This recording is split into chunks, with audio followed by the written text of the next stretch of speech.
Amjambo wa ndugu. Leo nina habari kuhusu watu ambao wanapata food stamp.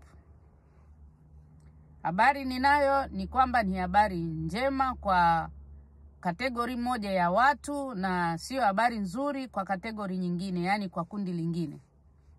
Habari yangu ina mambo mawili. Pande moja ni nzuri kwa kundi fulani la watu na pande nyingine habari sio nzuri kwa kundi lingine la watu.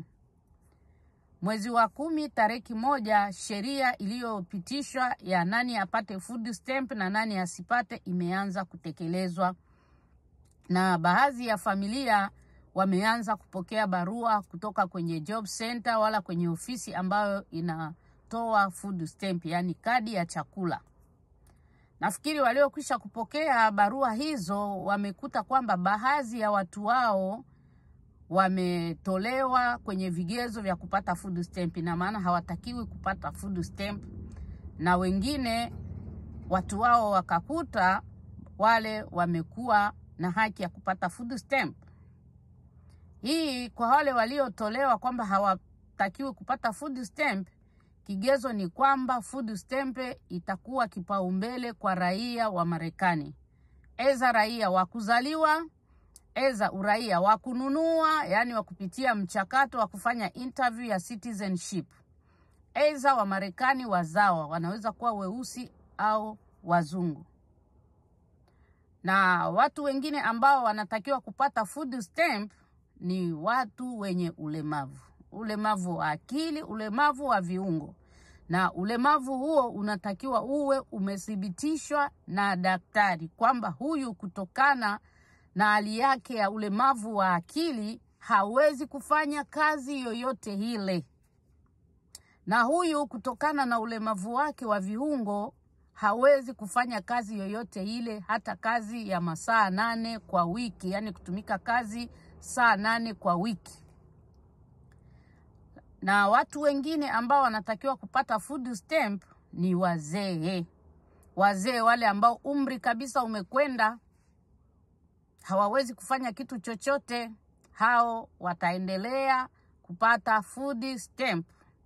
Na watu wenye magonjwa sugu, yale magonjwa sugu ambayo yamethibitishwa na daktari akaandika huyu hawezi kufanya kazi yoyote.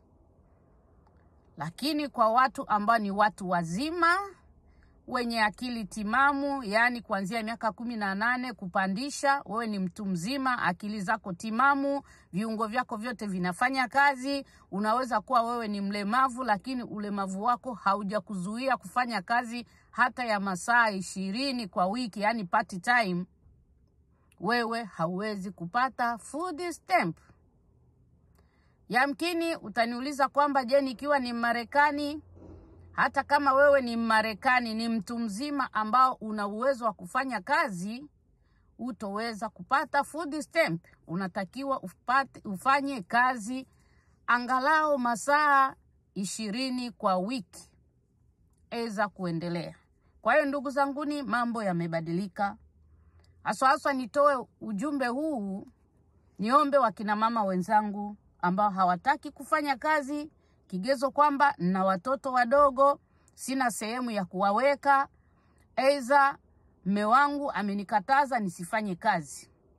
Wewe baba ambayo umemkataza mke wako asifanye kazi, akae nyumbani analea, mambo yanabadilika.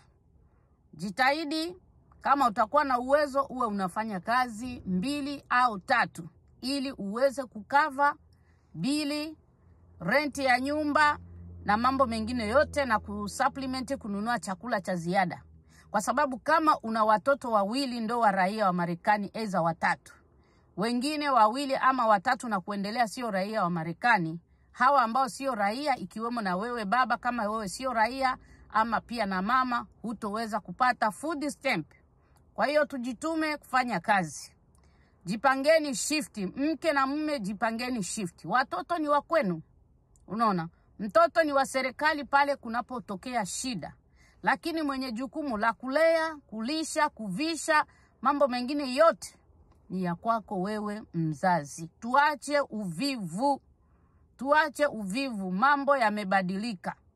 Na wewe ambao una kazi yako, tunza kazi yako, heshimu kazi yako. Vile unavyomheshimu baba yako na mama yako, na ndivyo unatakiwa kuheshimu kazi yako.